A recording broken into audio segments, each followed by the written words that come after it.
Semangat, bisa kompak, benar. Coba putra dulu. Santri. 1000. Coba yang putri lagi. Santri. Masya Allah, 1000,1. Coba kita minta Ustadz dan Ustazah ya. Bukan santri, tapi Ustadz dan Ustazah luar biasa. Allahu Akbar. Ustadz dan Ustazah.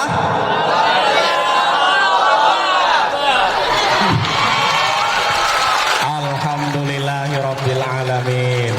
Di malam yang berbahagia ini, alhamdulillah kita dapat berkumpul, kita dapat menyaksikan daripada rangkaian acara kegiatan hari ulang tahun Pondok Pesantren Darul Rahman yang ke-11. Mari kita tepuk tangan. Tentunya pada malam hari ini saya tidak sendirian saja. Kalau sendirian itu namanya jomblo.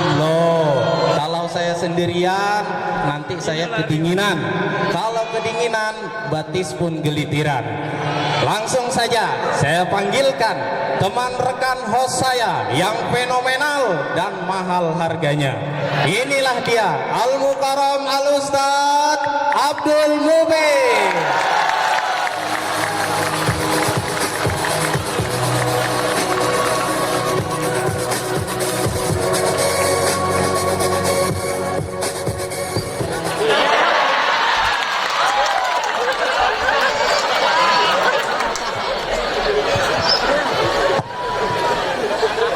Bahagia Ustaz? Lah kok sedih Ustaz? Ya senanglah santriawan, santriawati, para ustadz, para ustazah bahagia. Kok antum sedih? Iya Ustaz. Kenapa? Antum gak bahagia malam hari ini kita memperingati hari ulang tahun pondok? Bukan tak bahagia Ustaz. Nah jadi Masalahnya kaki anak injak Ustaz. oh. Maaf Ustaz, apa Ustaz? Ini kebiasaan sejak lahir Ustaz, maaf Ustaz. Ya, kebiasaan antum menyakiti hati orang. Oh, Ustaz. Ya, sebelum kita ke acara Q&A pada malam hari ini, mohon maaf Ustaz, ya? Q&A itu apa sebetulnya? Nah, agar supaya masyarakat Darul Rahman ini paham. Kalau Q&A itu dalam bahasa kami di kampung, Ya, kira-kira apa tuh Ustaz? question and answer. Oh, Ya Ustaz. luar biasa, itu bahasa kampung Ustaz ya? Gimana bahasa kotanya Ustaz? Ya, kalau bahasa kita di sini mungkin tanya jawab Ustaz. Oh, ya, langsung saja tanpa basa-basi. Mohon maaf Ustaz, Ya. kita malam ini terlebih dahulu menyapa undangan kita yang Oh ya betul. ya, yang pertama kita sapa dulu Ustaz Al-Mukarram ayah pimpinan. Ya, beri tepuk tangan buat beliau. Alhamdulillah beliau baru saja ya memasuki umur yang ke-48 tahun. Mudah-mudahan kita doakan beliau 49 Ustaz. 49. 48 Ustaz. Oh, 48. Nah, antum ngitungnya sebelum beliau lahir mungkin. Ya. Hitungnya ya begitulah. Ngitungnya dari malam pertama Ustaz. Oh. Kalau antum ngitungnya dari lahir. Oh. Ya, jadi pas gitu. Lanjut Ustaz. Lanjut. Yang kedua, tamu kita juga Ustaz hadir dari tokoh masyarakat. Masya Allah, ada Bang Saleh juga di sini.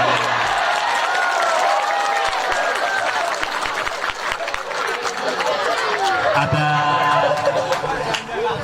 Bang Ahmad juga di sini, Masya Allah. Beliau ini ya kelihatannya sangar, tapi hatinya pink. Maksudnya nama ya. Ada juga Busu Talha ya.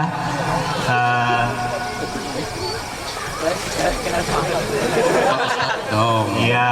Muhammad dong. Apa kabar Pak Ustadz? Alhamdulillah. Ini kalau tidak ada beliau ini mungkin anak-anak kita mandi sehari sekali Ustaz. Bapak bengkelnya Darul Rahman. Jadi Pengaruhnya ke mesin dan air Ustaz. Masya Allah. Siapa beliau Ustaz? Yaitu Pak Mustafa Abbas. Tepuk tangan buat beliau. Juga hadir tidak kalah penting adalah Khodimul Ma'had, sekretaris pribadi pimpinan Pondok Pesantren Darul Rahman, Al Mukarram Al Ustadz. Nah, kalau kita kenal beliau ini Ustadz Acong. Nama aslinya ada yang tahu? Nama asli beliau ada yang tahu? Bahkan Ustadz pun mungkin sebagian nggak ada yang tahu.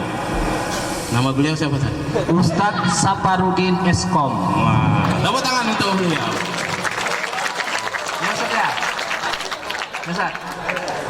Saprudin apa Saparudin Ustaz? Saprudin ya. Haji Saprudin.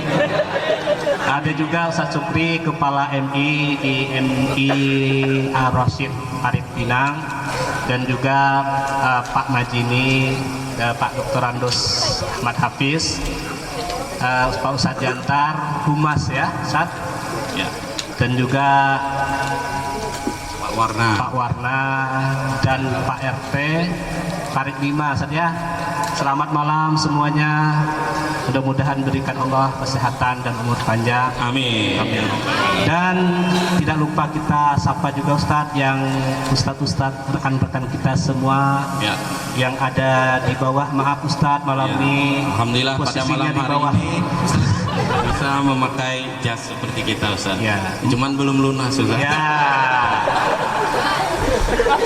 Ya, kita sapa Ustaz. Antum yang nyapa Ustaz.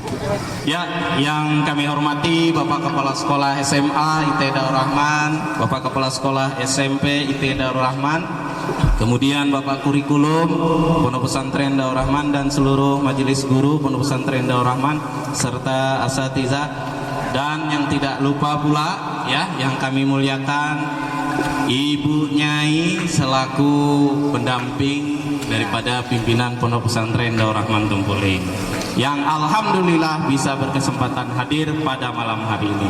Dan tak lupa pula Ustaz, yang kita sayangi seluruh santriawan santriawati Pondok Pesantren Darul Rahman Tumpuling. Ya, tepuk tangan buat kita semua. Mungkin kita langsung aja saja. Ya, siap, langsung Ustaz. Ya, kita sambut tamu mulia kita. Tamu mulia kita pada malam hari ini, yang sebelumnya mungkin belum ada Q&A tanya jawab langsung. Ya. Biasanya langsung nasihat atau ceramah. Namun pada malam hari ini kita diberikan kesempatan untuk bertanya langsung kepada beliau-beliau. Siapa lagi kalau bukan ayahanda pimpinan Pondok Pesantren Darul Rahman Tempuling beserta Ibu Nyai Mistiah Basir. Kepada beliau kami persilakan untuk berada di tempat yang telah disediakan. Ya.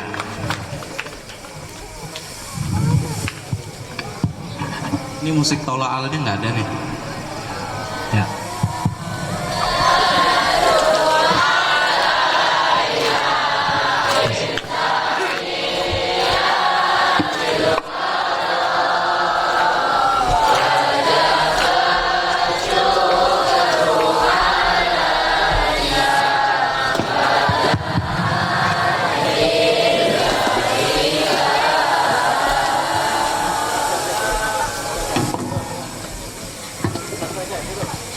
Sallu ala Nabi Muhammad. Sallu ala Nabi Muhammad. Ustaz, kita memang duduk di sini ya Oh Ustaz? iya Ustaz. Maaf Ustaz. Jadi di mana kita duduk? Ya, di sini Ustaz. Oh.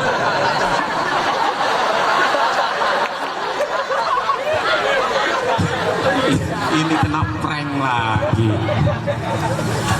Kita Pak Kiai malam hari ini mungkin acara-acara di TV nasional lah.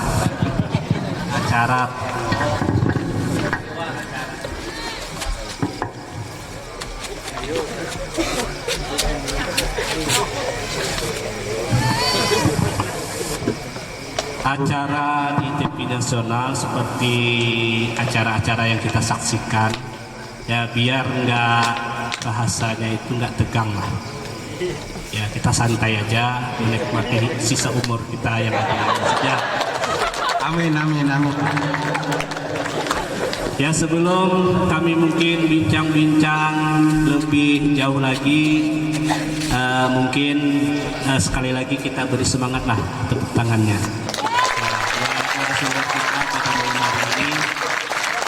Ini kejadian langka dalam 11 tahun terakhir, ya, karena dalam sejarah berdirinya pondok pesantren ini, inilah acara pertama yang diadakan. Ya, tepuk tangan buat panitia dan kita semua. Dan terima kasih telah mengundang kami menjadi host ya. Ya, mudah-mudahan kami tuh mendapatkan keberkahan seperti berkahnya santri tadi malam yang terakhir. Amin. Amin. Ya, Ustaz. Ustaz, Ya, kalau santri malam tadi kan yang terakhir 100 saja. ya. Jadi malam ini Ustaz, Kita itu kan santri Ustaz. Nah. Kalau dipikir secara akal sehat Ustaz, mungkin kalau majelis guru ini bisa 1 juta Ustaz.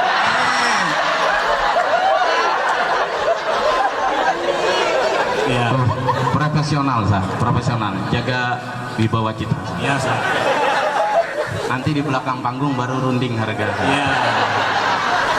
Mungkin langsung saja Ustaz. ya. monggo, monggo. Penonton kita tidak sabar lagi. Ya. Lanjut Ustaz. Lanjut, mohon maaf Pak Kiai dan Ibu Nyai, ini beberapa netizen darurat katanya. Jika Pak Kiai dan Ibu Nyai alhamdulillah, jika kira-kira apa-apa, kita lanjutkan soal berikutnya. Soalan yang pertama yaitu siapa sebenarnya nama lengkap daripada orang tua Pak Kiai dan orang tua dari Ibu Nyai. Monggo Pak Kiai. Bismillahirrahmanirrahim. Alhamdulillahirabbil alamin. Wassalatu wassalamu ala asyrafil mursalin wa ala alihi washabbihi ajmain. Karena pertanyaannya terlalu ringan, saya serahkan saja menjawab kepada Ibu. Monggo Ibu Nyai. Ini baru pertanyaan pembuka Pak Kiai. Terima kasih Ustadz pertanyaannya. Karena ini ringan maka akan saya jawab. Iya. Biasanya kan saya ngadepin yang berat-berat. Ya. Ya. Ayah dari Kiai Badrun adalah Masran bin Abbas, dan ibu dari Kiai Badrun adalah Masnah binti Iman. Dan saya sendiri insya Allah udah pada tahu, Basir, ayah Basir bin Dullah Ahmad bin Udo Gati. Ibu adalah Ngaisah binti Matoyib yang nggak pernah pulang-pulang karena sudah almarhum. Sekian. Terima kasih. Alhamdulillah kita santriawan-santriawati sudah tahu. Jadi nanti Oh iya Ustadz. ya Jawabannya kurang. Bin satu lagi, bin Wiro Wijoyo. Jadi keturunan Wiro Sablo.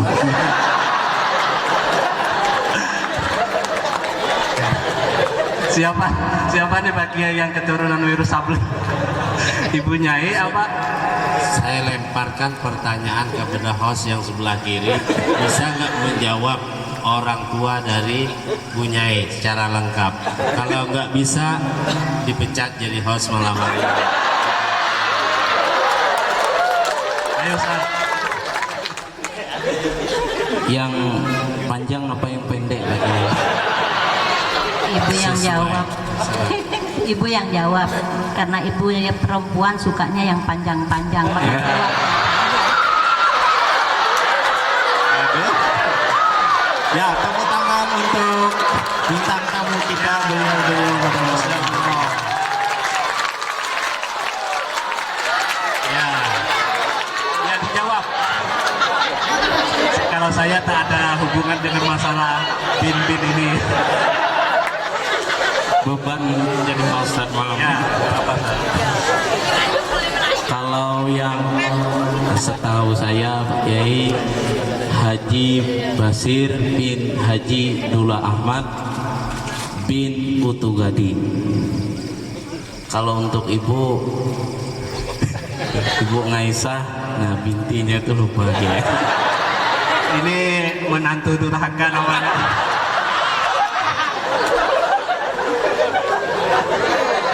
Ya, Dia cuma nyari anaknya, tidak memperhatikan orang tuanya. ya.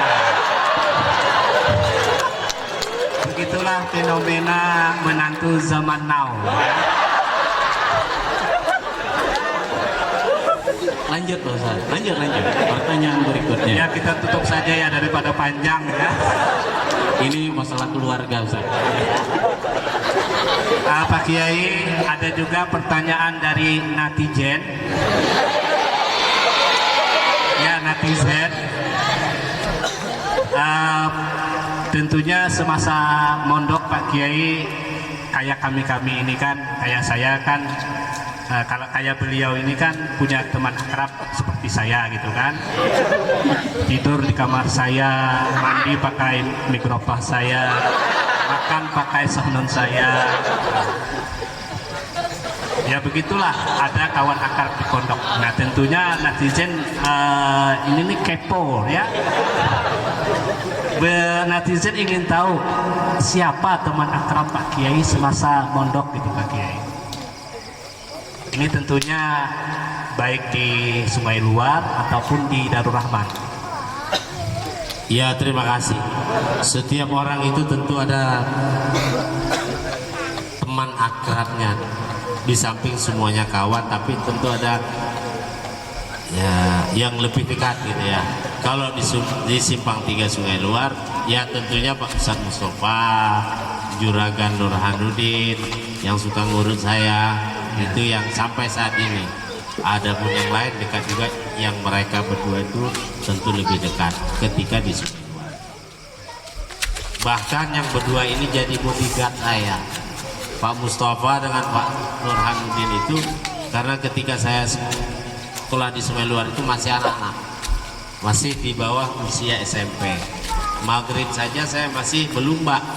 Jadi yang tukang nyuruh naik ini Pak Mustafa dengan Juragan. Nah itu di Simpang 3 singkatnya. Kalau di Jakarta mungkin Ustadz Mubin juga ketebak sudah. Kawan Ustadz Mubin mancing itu teman akrab saya, Haji Tata, Haji Imam Badri, Haji Dede Wahyu, Ifrodun dan lain-lain. Tentu itulah. Dan di samping yang lain juga akrab. Itu yang lebih. Dah. Lanjut. Selanjutnya Pak Kiai, masih berkaitan dengan orang yang terdekat tadi kan dengan santri. Nah sekarang dengan guru Pak Kiai yang sampai hari ini Pak Kiai masih menghubungi, baik itu lewat media atau telepon ataupun langsung berziarah. Kenapa dan mengapa dengan beliau? Monggo Kiai. Terima kasih. Adapun guru atau kiai kita yang sampai hari ini masih kita minta nasihat-nasihatnya, suka konsultasi dan sebagainya, tentu Al-Mukarram Profesor Kiai Haji Syukron Amun, Kiai Haji Helmi Abdul Mubin MC, Kiai Musfik Abdullah. Di antara 3 orang kiai ini yang kami bisa langsung saja hanya kepada Kiai Musfik Amrullah. Adapun kepada Kiai Helmi, kepada Kiai Syukron Mamun, kami tidak sanggup menelpon dan tidak berani, termasuk su'ul adab kalau kami yang nelpon ke sana. Itu lewat wasilah. Wasilahnya Haji TB Masud dan wasilahnya Ustadz Acong tadi. Termasuk mendirikan gedung walet itu wasilahnya Ustadz Acong yang konsultasi dengan Kiai Syukron Mamun. Kami sampai hari ini belum sanggup nelpon Kiai Syukron, jangankan nanya tentang gedung walet, soal-soal penting tentang agama pun tidak berani nelpon beliau, melainkan lewat wasilah.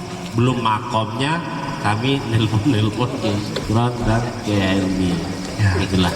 Mungkin Ustaz, ini pelajaran juga buat kita semua bagi anak santri. Nanti kalau mau menelpon atau menghubungi Pak Kiai, jangan langsung nelpon. Ya, karena ini berkenaan dengan Sekolah Adab. Nah, ini pelajaran yang bisa kita ambil. Mungkin telepon tangan kanan beliau, tangan kiri beliau, gitu kan? Siapa orang-orang yang terdekat sama beliau? Ya. Karena mungkin kalau kita nelpon bisa aja beliau ngangkat. Cuman itu tadi kata beliau, su'ul adab. Terima kasih Pak Kiai. Ini pertanyaan yang keberapa Ustaz? Beberapa. Yang keempat Ustaz. Oh, Bisa dipercepat pertanyaannya. bisa Pak Kiai. Ini bintang tamu banyak job lagi. Jadi pertanyaan berikutnya Pak Kiai, siapa motivasi Pak Kiai untuk terus memajukan pondok pesantren ini Pak Kiai? Ini pertanyaannya seharusnya siapa yang memotivasi mungkin? Nah, ada maknya ya. Kalau motivasi, apa motivasi mungkin? Jadi yang mana yang dimaksud? Yang memotivasi Pak Kiai. Yang memotivasi. Ya. Ini ada kesalahan. Nanti kalau pertanyaannya salah, jawabannya salah juga. Ya. Nah, jadi siapa yang memotivasi? Tentu kiai-kiai kita, Ya. ulama-ulama, rekan-rekan, ya, termasuk yang di belakang saya, ya, yang mendorong, ya, mereka mendorong dan mendoakan. Ya, yang terutama adalah guru-guru kita, kiai-kiai kita, yang memotivasi kita untuk mendirikan pondok pesantren, kawan-kawan termasuk masyarakat, sahabat, handai dan kawan. Nah, Iya, lanjut Ustaz. Kemudian Pak Kiai tentunya dalam berjuang membangun pondok pesantren tidaklah semudah membalikan telapak tangan. Nah, pernahkah Kiai merasa putus asa atau down ketika dalam berjuang membangun pondok pesantren aman? Kemudian bagaimana cara menghilangkan rasa keputusasaan tersebut Pak Kiai? sebagai manusia dengan segala kelemahannya, tentu dalam berjuang, ketika perjuangan itu terhalang, terhambat dan lain sebagainya, tentu merasa down, merasa putus asa pasti. Tapi kita sebagai orang beriman, la tai'asu an rauhillah, berputus asa itu boleh, cuma jangan terus-terusan. Cukup sehari dua hari kita yakinlah bahwa pertolongan Allah itu akan bersama kita. Kalau dikatakan pernah atau tidak, tentu pernah, cuman tidak berlanjut, tidak lama, ya. Sekali lagi, kita tidak boleh berputus asa terus-terusan. Ya, cukup sehari dua hari.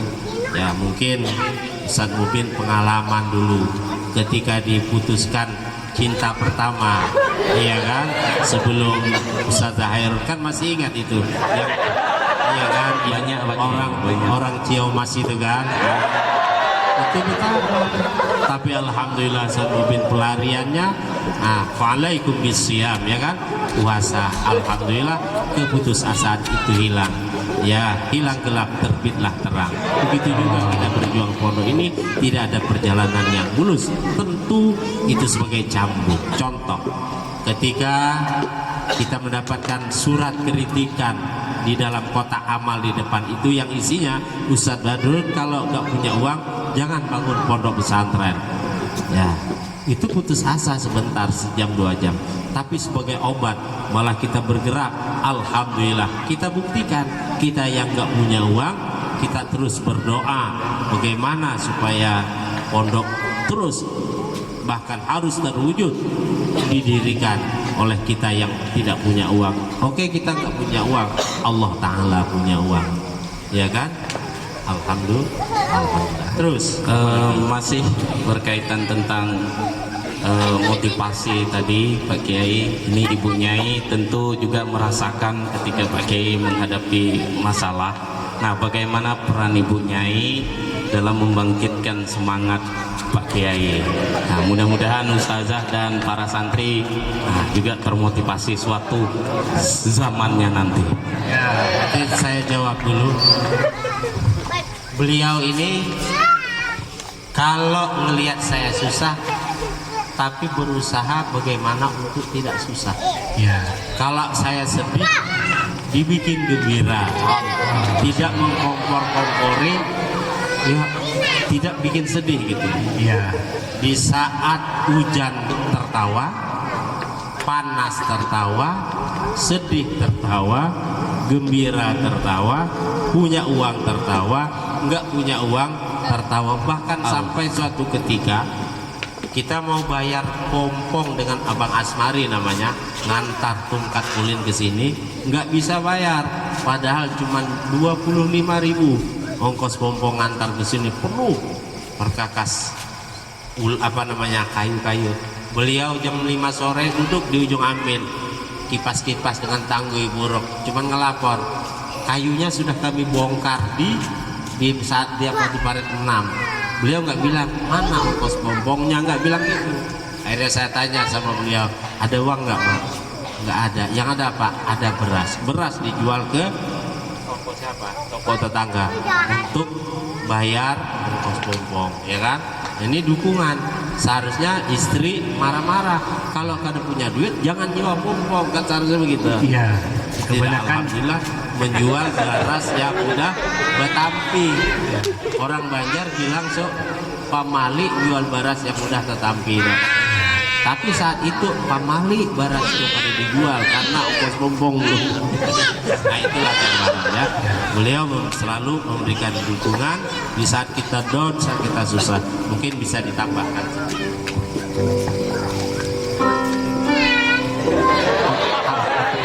Angkat anunya, suara soundnya angkat aja. Lain musiknya, suaranya. Kalau nanya itu Ustaz, Ini sedih kehilangan cincin. Monggo ceritakan Bu Nyai, perjuangan Bu Nyai. Ini sedih mungkin ya. Ada satu lagi.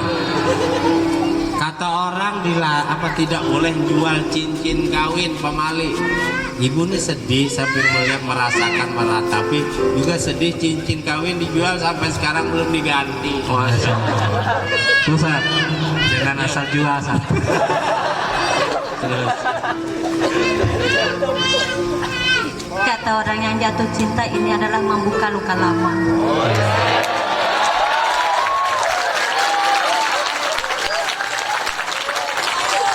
Ibu tak pernah menangis di depan Kiai dalam membangun pondok, nggak pernah. Ibu nggak pernah ngeluh, nggak pernah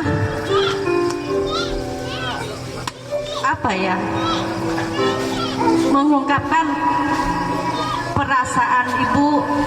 Maksudnya tuh bangun pondok ini berat gitu, tapi tidak, kita pengertian saja, kita jangan banyak ikut campur, kita diam tapi kita dukung dengan cara memberi semangat kepada Kiai. Ketika beliau diam, artinya berarti Kiai itu banyak pikiran. Nah, ketika suami kita diam, itu istri jangan banyak bunyi, tapi banyak berikan semangat, hiburan, supaya bagaimana suami kita itu bisa tersenyum, baik itu dengan candaan ataupun ya sedikit guyonan lah, supaya menghilangkan beban yang ditanggung gitu.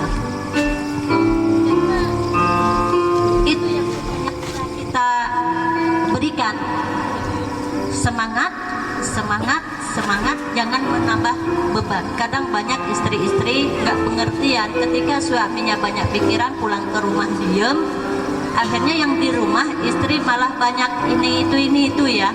Kadang disambut dengan banyak, ayah di rumah begini. Jangan, kita sambut, kita lihat karena kita tahu dari wajah suami kita bagaimana. Nah, dari situ kita bisa bersikap. Nah, jadi pesan ibu buat istri-istri yang solehah, Amin. Amin. ketika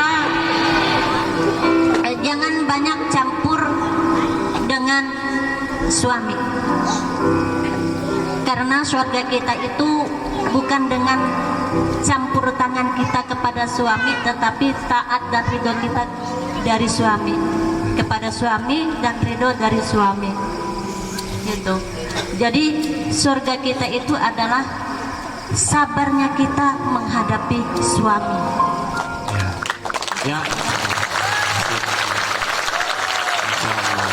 Lanjut. Ada tambahan sedikit. Iklan. Selama suami itu mengajak kepada ridha Allah Subhanahu wa taala. Ini anak ajaib. Dia ngelihat mamanya sedih, nangis, dia lari ngambilkan tisu. Coba. Walaupun Inu tuh kayak gitu, coba lihat. Dia lari dari sebanyak orang, ada kayak ngambilkan ibu tisu. Inu malah ngambil tisu, lari ke kamar. Tuh, dia sedih tuh. Kebanyakan anak sekarang lari minta duit ya Pak Kiai ya. Itu anak antum mungkin.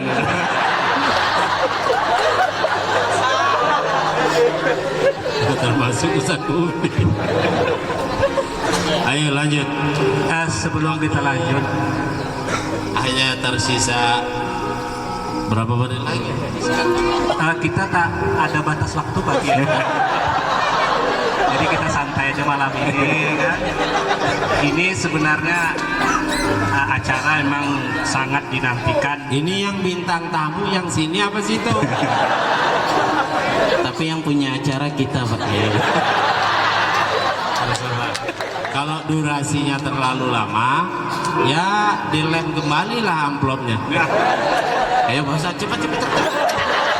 Sebelum kita lanjut ke pertanyaan berikutnya, ada pepatah bijak mengatakan menjadi tua itu pasti, menjadi dewasa itu pilihan Pak Kiai. Ya tepuk tangan dong.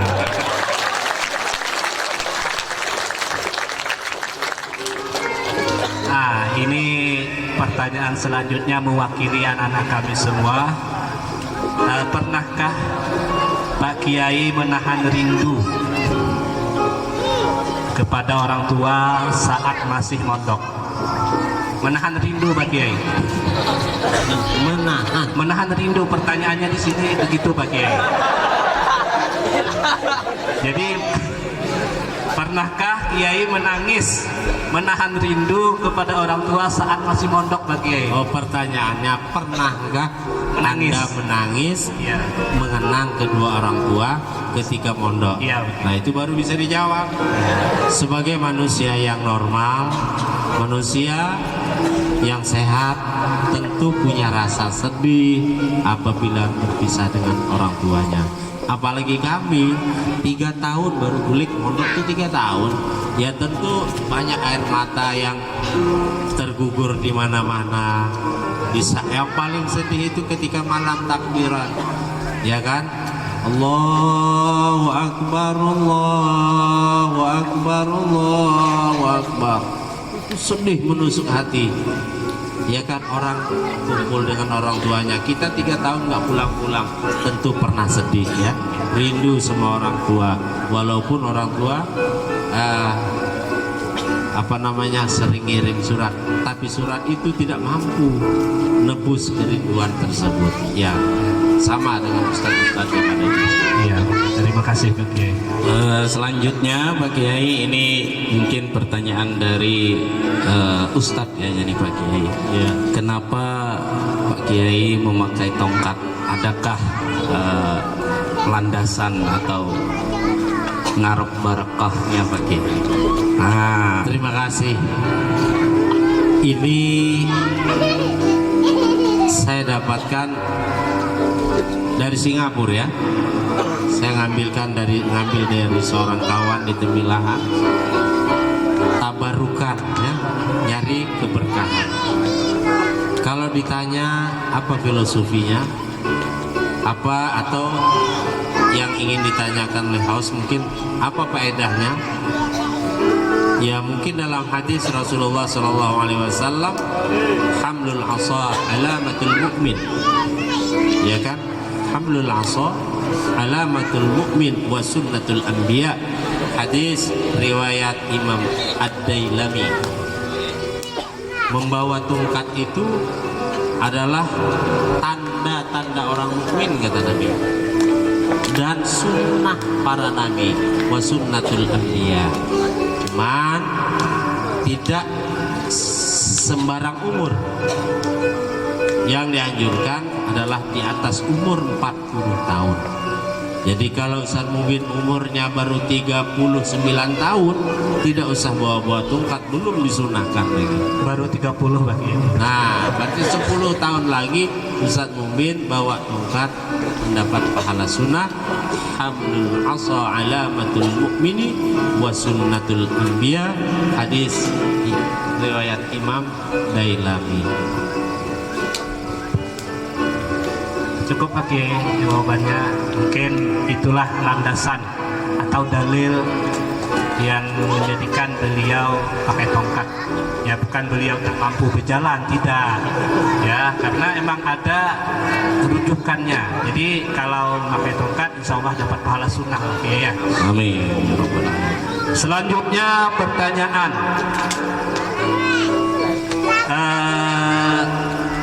Kenapa Pak Kiai mendirikan pesantren di Tempuling, bukan di Sungai Salak, di Tira, Di Tungkal atau di Tambilahan gitu Pak Kiai? Jawabannya singkat, karena orang Tempuling yang ada mau hibahkan tanah untuk dibangun pesantren. Sungai Salak nggak ada, Tembilahan nggak ada, yang ada di Tempuling. Mau dibawa kemana? Iya.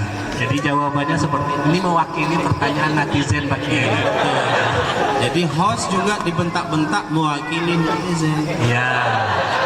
Jadi begitu ya. Karena masyarakat Tempuling yang ada menghibahkan tanah dari masyarakat yang ada di Kabupaten Indragiri Hilir, khususnya Sungai Salak, Teluk Jirah, Mumpa, di Tempuling inilah masyarakat yang ada menghibahkan tanah. Mudah-mudahan yang menghibahkan masyarakat di sini diberi Allah Subhanahu wa taala amal jariah. Amin ya rabbal alamin. Lanjut Pak Ustaz. Ya, lanjut. Masih berkenaan Pak Kiai selama menjadi santri.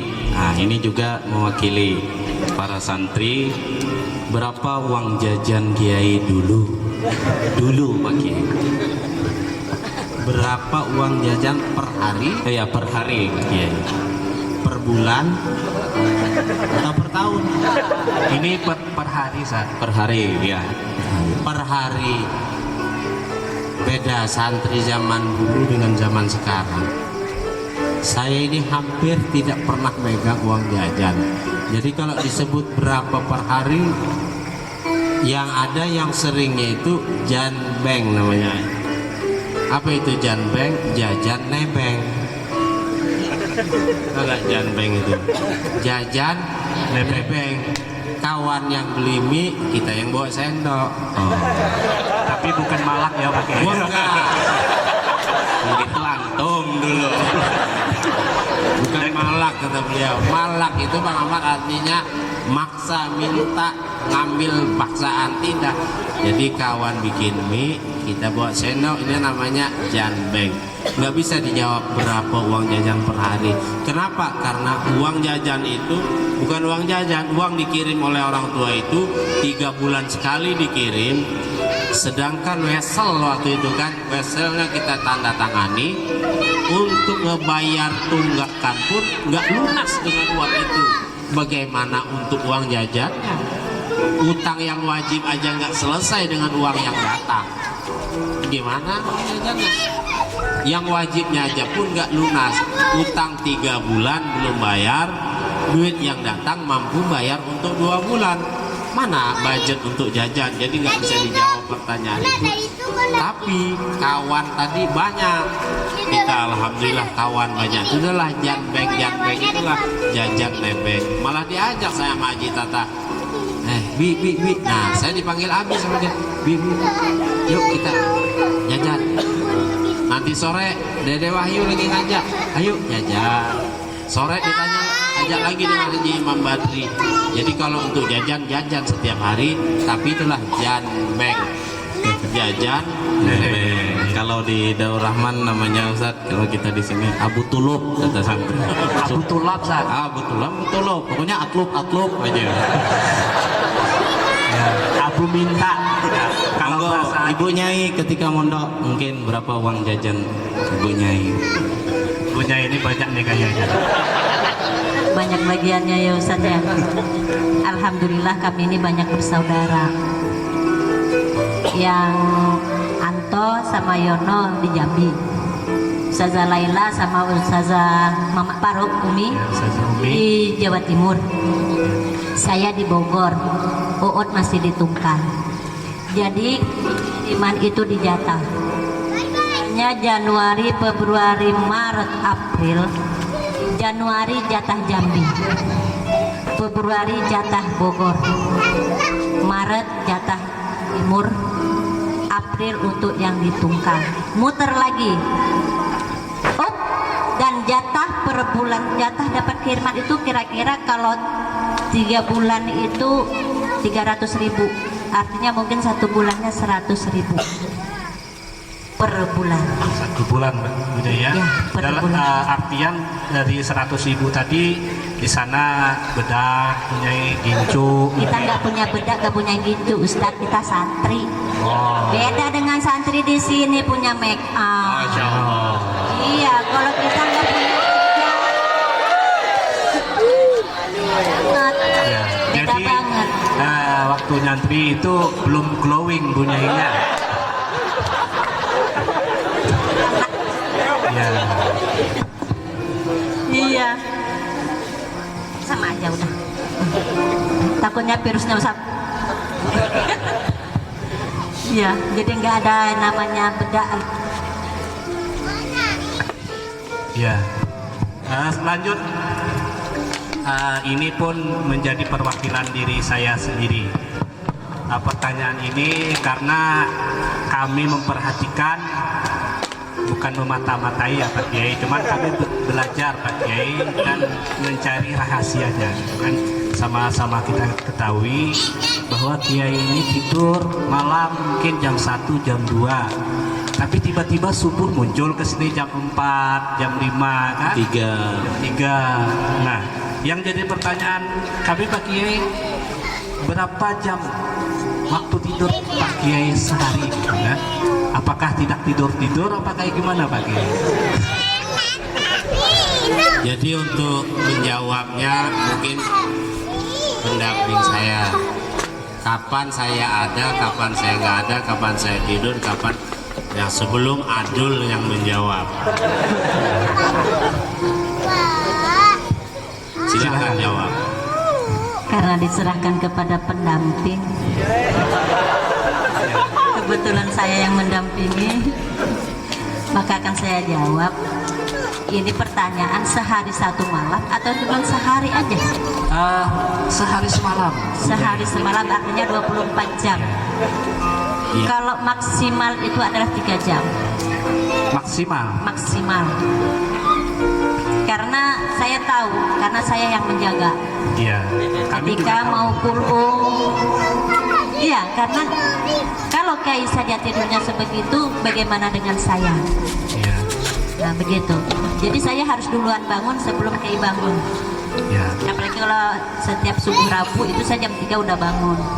Karena Kiai jam 2:30 atau jam 4 udah ada di Isi sini. pengajian. Gitu. Ya berarti kan kalau tidurnya jam 12, karena kami yang sering tidur itu di bawah jam 12, jam 1 itu udah tidur. Kalau sebelum itu kami masih melek. Ya mungkin Bang Saleh tahu, ada saksinya gitu. Jam 12 itu kami masih ngobrol, kadang masih pijit urut sama Angah. Nanti sudah jam 12 turun tuh, udah jarum panjangnya melewati jam 12. Artinya jam 1 lah yang sering tidur itu sampai jam 3. Setelah itu nggak ada tidur. Boleh tambah? Boleh loh. Nanti host jangan salah paham. Saya kurang tidur itu jangan disangkani saya tahajud semalaman, tidak. Ya, paling saya sholat tahajud itu 4 rakaat. Maka sering waktu rapat saya sampaikan kepada guru-guru, kalau masalah ibadah saya ini kalah dengan kalian, kalah dengan Ustaz Air, kalah dengan Ustaz Fauroji, kalah dengan Ustaz Habibi kalau soal ibadah. Tapi kalau soal melek dalam artian berdoa, mungkin saya terpaksa saya bilang saya ini menang. Satu, yang kedua, saya kalau nggak tidur malam itu tidak ada istilah bayar utang. Ya, tidak ada istilah bayar utang. Kayak kemarin 2 hari 2 malam kan saya nggak tidur nih.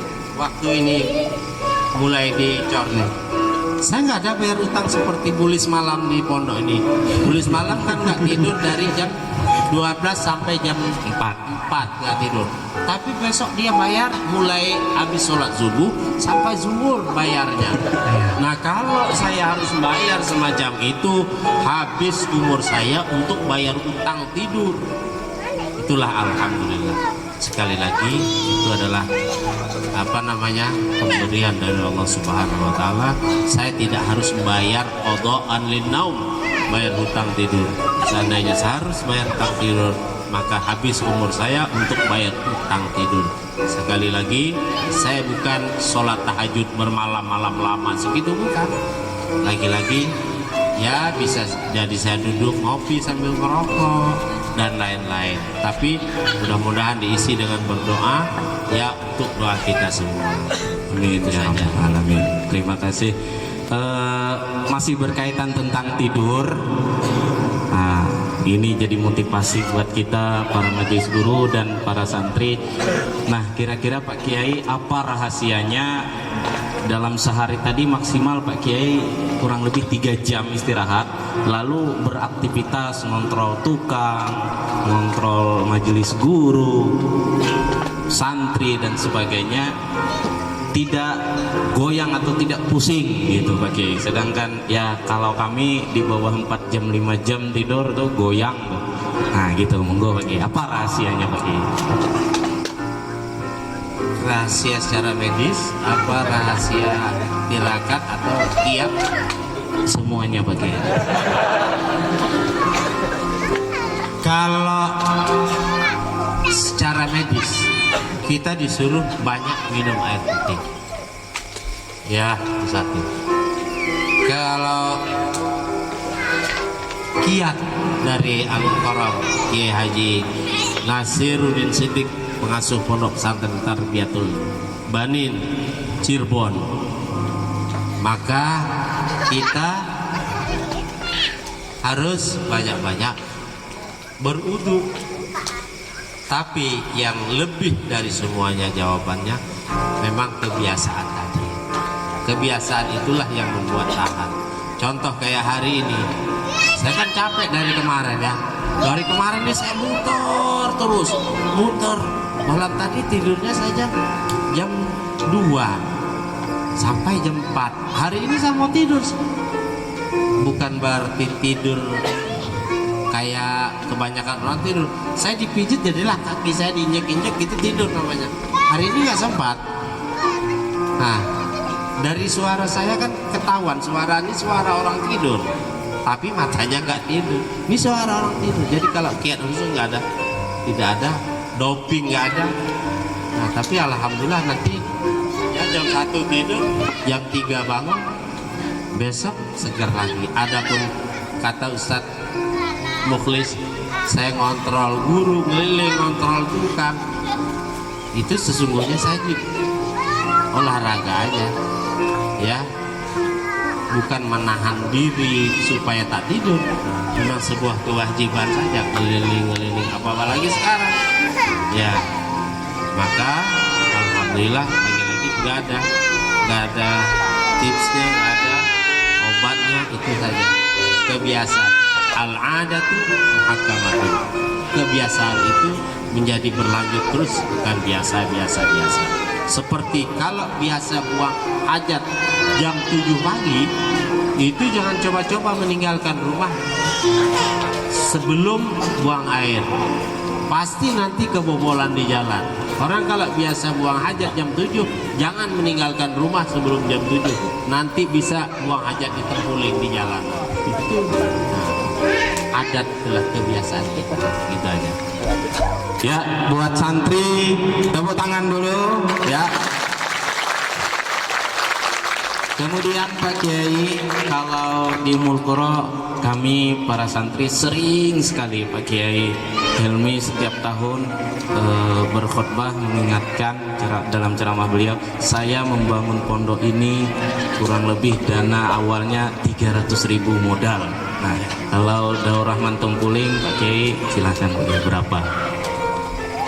Darur Rahman Tempuling ini modal awal maksudnya ya.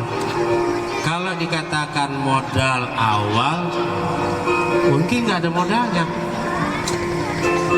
Iya, kita awalnya memindahkan MDA yang ada di samping rumah. Ya, kalau MDA tersebut diuangkan, papannya 4 kubik, sengnya 4 kodi, tukatnya mungkin 60 batang lah. Jadi kalau modal uangnya nggak ada gitu lah. Itulah modal awalnya memindahkan ruang MDA 2 ruangan tambah duit 900.000 Bang. Nah, 900.000. Itulah modal awalnya. Jelas? Jelas. Ada modal awal. Berarti seluruh santri kita ketahui modal awal daripada pembangunan pondok kita tercinta ini uang kurang lebih 900.000 dan ditambah dengan bangunan MDA dulu 2 ruangan di samping rumah pimpinan dulu yang dipindahkan bangunan atau alat-alat kayunya ke Pondok Pesantren Daur Rahman. Ini buktinya Pak Kiai ya, yang dulu, yang sebelumnya. nah, yang sebelumnya dibongkar itu bangunan awal. Itu pertanyaannya awal kan? Iya Pak Kiai. Bukan 3 bulan setelah itu kan? Belum. Ya, yang awal itulah. Monggo. Lanjut Ustaz. Lamahan bisanya nih. Gimana lanjut? Nah, oke, kita lanjut ke pertanyaan berikutnya. Ini kurang lebih mungkin pertanyaan dari netizen yang sisa pertanyaan tadi mungkin kurang lebih 15 pertanyaan lagi. Besok malam. Ya mungkin. Oh, habis jam. Ya. Iya. Kalau waktunya ada kita lanjutkan. Kalau Tidak ada juga pertanyaan buat umum ada di luar yang direkayasa. ada setelah ini Pak Kiai. Nanti nggak kebagian, coba silakan tanya yang lain. Yang alumni, yang guru. Ada? Ya, dari host terus. Ya, Mungkin kami terlalu banyak bertanya sehingga beliau bosan dengan pertanyaan kami. nanti kita lanjutkan lagi ya. Tegang pertanyaan. Tegang pertanyaan. Lanjut majelis guru dulu ya. Majelis guru setelah itu santri. Ya silakan Ustadz, ada yang ingin bertanya kepada beliau? Mungkin dari alumni juga.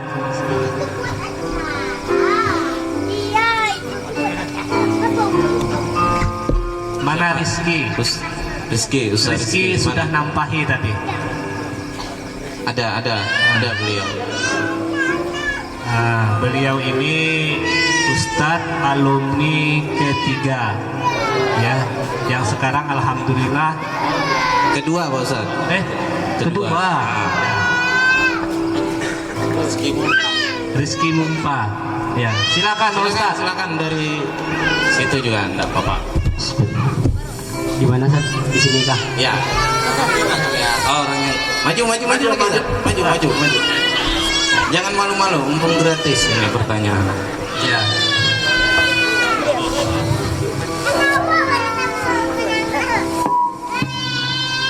Naik juga nggak apa-apa Ustaz. Naik. Gantikan kami juga nggak apa-apa. Monggo, silakan. Ini dia. Assalamualaikum warahmatullahi wabarakatuh. Waalaikumsalam warahmatullahi Wabarakatuh. Perkenalkan, nama saya Rizky, asal Mumpa. Saya angkatan kedua Pondok Pesantren Darul Rahman Tempuling. Sebelumnya saya ingin mengucapkan selamat ulang tahun buat Pondok Pesantren Darul Rahman Tempuling yang ke-11. Semoga pondok ini menjadi pondok yang berkah, pondok yang mengeluarkan generasi-generasi angkatan yang berkualitas, yang taat kepada Allah Subhanahu wa taala. Pertanyaannya Pak Rizky, monggo. Sebelum saya menuju ke pertanyaan, saya ingin bercerita, karena kalau saya nggak cerita pertanyaannya mungkin bingung. Ya, betul. Ya, atur sajalah Pak Rizky. Ya.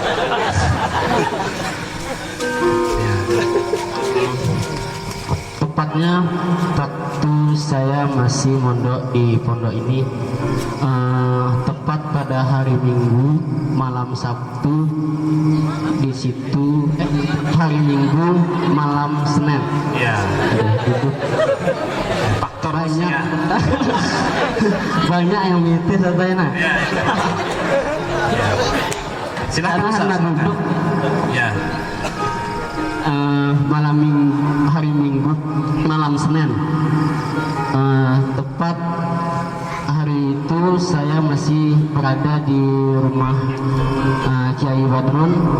Setelah maghrib, pas azan di surau dekat rumah Kiai. Seketika itu Kiai ngomong ke saya, "Rizky, pulang ke pondok." "Ya Kiai, udah azan." Saya salaman sama beliau ngomong ke saya, waktu itu Kiai pakai baju putih, ya, duduk di tempat beliau biasa duduk. Kiai ngomong, "Udah Rizky pulang, saya mau wudu, mau sholat maghrib." Karena kalau sholat maghrib bersama beliau di rumah, beliau bilang itu kalau saya sholat maghrib, kata beliau, lama. Terus saya pulang pakai Honda Grand Pondok. Iya. Iya. Setelah saya berangkat dari rumah beliau, kan beliau lagi sholat maghrib. Iya. Nah, karena beliau ngomong mau sholat maghrib. Sampai saya di pondok ini, seketika saya masuk pondok, beliau udah ada di pondok. Nah, beliau sudah ada di pondok. Mungkin ini pertanyaan yang belum saya tanyakan, mungkin masih bahasa itu menganjal. Misteri Ustaz. Misteri. Berapa Menjadi tahun misteri. Ustaz? Berapa tahun? Seingat saya itu saya kelas 1 SMA. Wah, Kelas 4 ya. Waktu kelas 4. Kelas 4. Nah, ketika itu saya sampai ke pondok, beliau udah di tempat duduk pakai senter warna kuning, baju merah batik, pakai sarung warna putih. Ada beliau menyapa antum? Ada. Ada. Pas itu saya pas di dapur di tepat belakang rumah Ustadz Batul Razi, beliau langsung situ karena saya mau tumbang, terkejut gitu. Ya. Terkejut. Ya. sabar. Jadi intinya saat pertanyaannya. Masih cerita. Oh iya. Iya.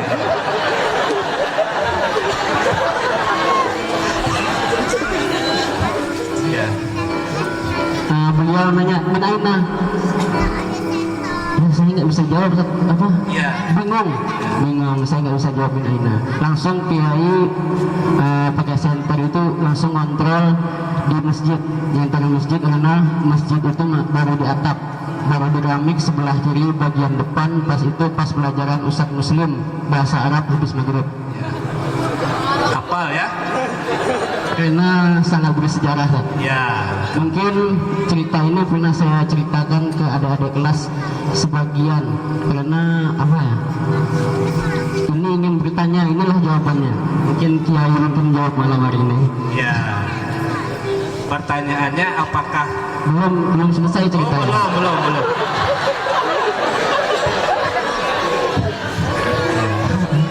Keesokan harinya singkat cerita pas makan siang di rumah beliau, seketika itu beliau bertanya, Ki, kok duluan saya sampai ke pondok? Ya saya bingung jawabnya, dan sampai hari ini belum terjawab apa yang ada di hati saya. Pertanyaannya ada dua. Yang pertama, kok bisa? ya, kok bisa? Kok bisa? Kok bisa? Kok bisa ya? Dari cerita itu kok bisa kenyataan gitu. Kenyataan. Pas saya masih di jalan, Kiai udah ada di pondok. Mungkin antum ngisi minyak kelapa.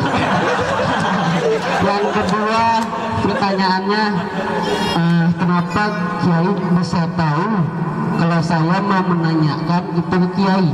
Pas makan siang itu kan saya ingin bertanya, Kiai kok Kiai udah sampai ke pondok duluan? Sebelum saya nanya, Kiai udah nanya duluan, Rizky kok duluan saya sampai ke pondok? Nah, itu pertanyaan Kiai, kok bisa dan kenapa, kok tahu apa yang mau saya tanya ke Kiai gitu. Ya. Mungkin Bu Nyai masih ingat, mungkin di sini mungkin yang menyaksikan mungkin pertanyaan itu ada Ustadz Arba'in. Ya. Beliau di Kalimantan. sekarang ya. Pertanyaannya itu Kiai. Ya. Terima kasih. Dua aja. Jadi mohon diolah katanya satu. Baik, terima kasih Ustaz. Ya, terima kasih. Ya. Semoga Assalamualaikum jawabannya ya warahmatullahi nanti wabarakatuh. langsung ke beliau jawabannya. Ya. Ya. Jadi Pak Kiai, kami menerjemahkan secara singkat kenapa ya hal demikian ya yang diceritakan tadi bisa terjadi Pak Kiai. Apakah Pak Kiai ada khodam? Atau ada kembaran Pak Kiai, atau ilmu apa yang di TV lain yang banyak apa Pancasona. lain. Kian Santang tuh, Raden Kian Santang bisa berubah 7. Nah, monggo Pak Kiai. Terima kasih. Siapa tadi? Rizky alumni kedua. Saya cuma senyum, saya cuma ketawa. Saya nggak punya ilmu sejauh itu, saya nggak punya kehebatan sehebat itu. Adapun itu Rizky ngelihat seperti itu, bukan kehebatan saya, bukan ilmu saya. Cuman banyak yang maksa puluhan lebih yang mirip dengan Rizky. Yang terbaru adalah Haji Hendra Jimlan kan. Kemarin dia ketemu dengan saya di Sunan. Cirebon. Ya. Nah, dia beli belangkon, yang milih saya, yang bayar dia, yang bawa pulang dia tuh ada belangkonnya. Juga itu bukan saya. Saya di sini, saya nggak kemana-mana. Nah, ketika kami kemana di mobil dia telepon, nih Seracong ya. Nah, beliau maksa supaya saya ngaku bahwa saya ini ada di Cirebon. Oh, saya di sini dengan Bang Warna. Kemana-mana saya nggak di sini, musim corona. Nah, itu belangkonnya di lemari. Itu saya yang milih, Haji Hendra yang bayar, dia yang bawa pulang. Saya cuma milih di sana. Kata dia, saya tetap nggak ngaku. Saya nggak kemana-mana kok. Nah, kalau saya ngaku berarti saya merasa punya ilmu. Enggak, terserah situ. Di situ maksa ya silakan. Termasuk Rizky, apa yang Ananda Rizky alami itu bukan ilmu saya, bukan kehebatan saya, itu adalah gaibnya Rizky aja. Ya kan? Nah, ya kan? Gak aja jawabannya. Yang sadar madi juga sering sadar madi, maksa-maksa bahwa saya ada jam segitu ada di sini, padahal enggak saya ada. Itu Darmadi itu. Apa kata beliau? Lu mah ngerjain gue, gitu. Lu mah ngerjain gue. Enggak, saya nggak bisa mengaku hal-hal yang saya nggak tahu. Masa saya bilang Pak Haji, iya saya di Cirebon. Bohong dong saya di sini. Terserah. Itu nggak usah dipikirkan rezeki. Itu bagian dari kekuasaan Allah Subhanahu wa Ta'ala. Suatu ketika menjelang maghrib ada orang datang ke rumah, ya sholawat, sudah salatu wassalamu alaih, itu kan udah dekat buka puasa. Datang seorang dengan pakaian di bawah sederhana, minta uang, minta sedekah, saya kasih 7.000 di rumah. Tahun berapa tuh ya mungkin 7 tahun yang lalu lah. Ya Pak, buka di sini aja, ini kan udah dekat buka, saya bilang. Beliau nggak mau, saya buka di Hidayat katanya. Mau buka di Hidayat? Lah, gimana? 5 menit lagi ke Hidayat. Waktu itu yang nongkrong di Hidayat itu adalah ipar Umi, iya kan? Telepon Mi, ada nggak di Masjid Hidayat orang namu di masjid sembahyang yang bukan masyarakat situ? Dia tinggal nyebrang ke masjid, dari baca doa itu kan nyebrang masjid. Ternyata ada. Ciri-cirinya bagaimana? Ya pakaiannya pakai baju putih yang udah kumel sekali, dari karung tepung 3 biru itu selintohon. Nah ini saya juga mengalami semacam itu. Apa gitu? Kayak nggak masuk akal.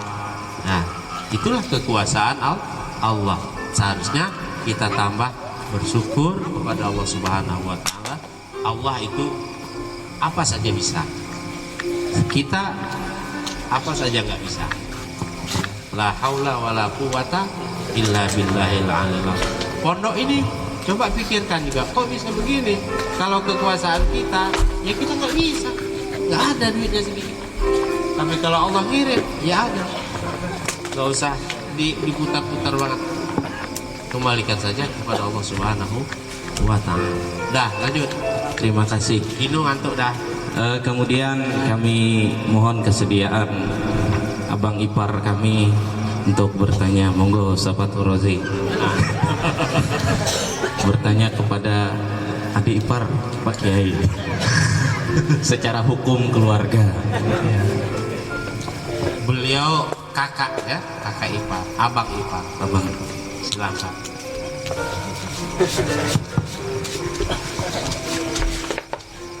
Jawab. Kita gantian aku para anak. Assalamualaikum warahmatullahi wabarakatuh. Waalaikumsalam warahmatullahi wabarakatuh. Yang saya muliakan pimpinan atau kiai sekeluarga, tamu undangan, dewan guru semuanya, serta anak-anak kami yang insya Allah masih belum mengantuk. Amin. Amin. Ini pertanyaan real, tanpa rekayasa, tanpa tempat. Ya, saya kaget nanya apa. Padahal saya tidak ingin tanya, karena ditunjuk langsung mikir apa pertanyaannya. Ya, apalagi dibilang ya abang ipar. Saya abang iparnya kiai secara nasab, tapi secara umur beliau lebih sepuh. Kalau di rumah keluarga ditungkal, saya abang. Tapi kalau di sini hormat. kalau saya saat paling bawah. Pertanyaannya singkat Pak Kiai. Kebanyakan pondok pesantren itu seorang kiai atau pengasuh itu tinggal di dalam.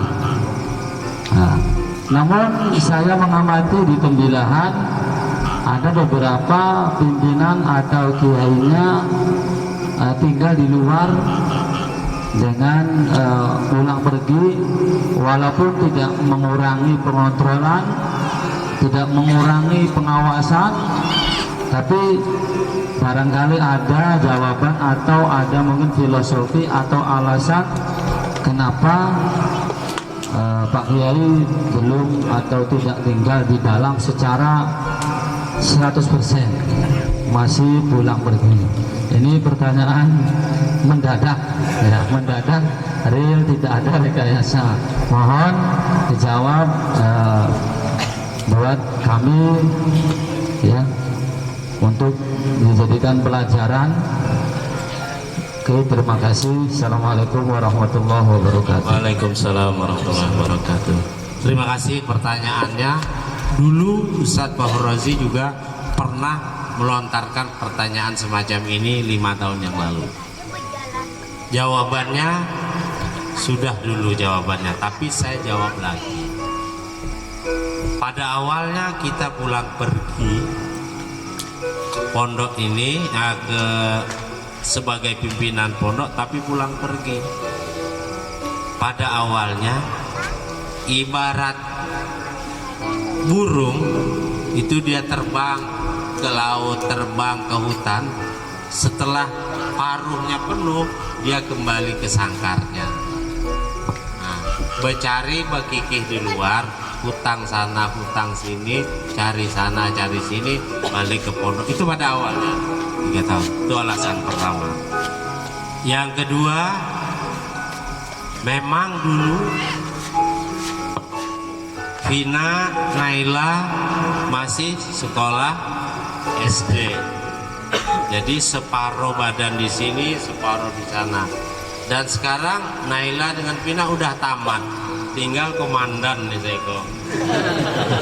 Komandan. Komandan. Nah, setelah kurun waktu sekarang yang ke-11 tahun pun belum juga mukim di pondok. Setelah kami lihat guru-guru yang ada di sini, walaupun saya nggak ada di pondok, tidak terbengkalai apa yang menjadi kewajiban pondok. Tambah ke sini, alhamdulillah, suatu ketika Ustaz Fahru Razi dan Ustaz Saidi pernah bilang sama saya, Sabadun, gak usah setiap subuh lagi lah kemari, kasihan awak tuh ada aja. Nah, itu tahun ke-7 kalau nggak salah. Nah, mulai itulah subuh saya jarang ke sini, nggak setiap malam gitu lah. Dulu kan setiap malam, begitu masuk gerbang saya keliling, saya undannya klakson. Sekarang udah nggak ada lagi semacam itu. Jadi jawaban yang detail, jawaban yang mantap dari saya sampai hari ini nggak ada. Mungkin insya Allah ke depan setelah saya udah punya rumah di sini, saya pun akan tinggal di sini. Dan tempatnya saya bikin rumah itu di belakang bak Putri yang sekarang, lahan saya yang kandang ayam Rahman. Di situ nanti saya bikin tempat tinggal. Setelah begitu asrama, nah ini ya di sini ya. Nah, asrama ini dibongkar jadi halaman. Disitulah halaman rumah saya nanti. Doakan saja setahun atau 2 tahun yang akan datang setelah PR kita ini selesai. Amin. Ini kan masih banyak PR lagi nih. Ini 2 tempat, di Putri masih 3 bangunan. Itulah PR kita yang diselesaikan. Adapun untuk sementara saya pindah-pindah saja. Sekarang masih di bawah situ. Kalau di situ penuh saya ngungsi ke sana, pindah-pindah. Tapi insya Allah mudah-mudahan ketidakhadiran saya 24 jam di pondok ini mudah-mudahan tidak mengurangi daripada kewajiban kita untuk melaksanakan amanah mendidik anak, mendidik santri di Pondok Pesantren Daur Rahman. Alhamdulillah belakangan ini lebih lagi kami banyak di pondok, banyak di pondok, bahkan guru-guru yang bermalam di rumah. Alhamdulillah. Tapi itu pertanyaan Ustadz Fahru Razi itu ketimbang nggak ada pertanyaan, karena beliau sudah pernah nanya itu dulu. Kan saya punya abang ipar di sini. Iya. Ada adik ipar di sini. Ya. Apa gunanya abang ipar dan adik ipar? Ya. Masih yang lebih tua saja yang diandalkan. Ya. Betul nggak Pak Hadirin? Ini jawabannya yang mantap nih seperti ini. Insya Allah ya.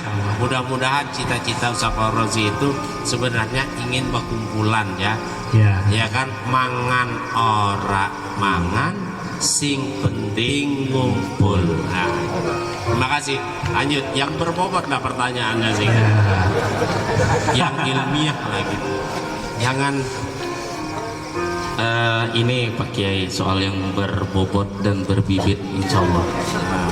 Kenapa setiap ingin mendirikan bangunan-bangunan yang ada di Pondok Pesantren Darul Rahman ini, Pak Kiai sebelumnya sholat terlebih dahulu, dan sampai sholat di tempat bangunan tersebut, bahkan sampai batu bata pun sudah tersusun masih dawam lagi untuk sholat atau berdoa di tempat tersebut. Silakan. ini house ini ketemu saya nggak kemarin malam, ketemu nggak nih? Ada nggak yang ketemu, apa bocoran dari bulis-bulis atau hakul yakin melihat saya di sini atau dengar-dengar saja? Kalau ulun pribadi yang di kantor ini Pak Kiai melihat pas nyenter bulis tas center Pak Kiai dan Ustaz Madin.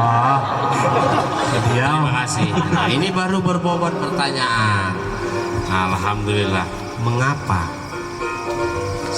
Saya ini pernah tinggal di Cirebon bersama Kiai Nasiruddin Siddiq. Beliau itu setiap mau mendirikan bangunan mesti lahan itu disolati dulu. Namanya sholat kifayah.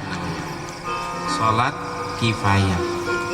Bahkan beliau itu setiap tempat itu dipotongi kambing. Kita nggak pernah, karena memang kebutuhan yang lain banyak. Nah, jadi setiap Jumat itu makan lauk kambing terus santri, karena malam Jumatnya beliau sholat di tempat yang mau dibangun dengan sholat kifayah. Sholat kifayah itu terdiri daripada 6 rakaat, 2 kali salam, 2 kali salam, 2 kali salam. Jadi sholatnya 6 rakaat. Yang panjang wiridnya. Nah, ini namanya sholat kifayah, ya, dalam kitab Khazinatul Asrar. Nah, itu dasarnya.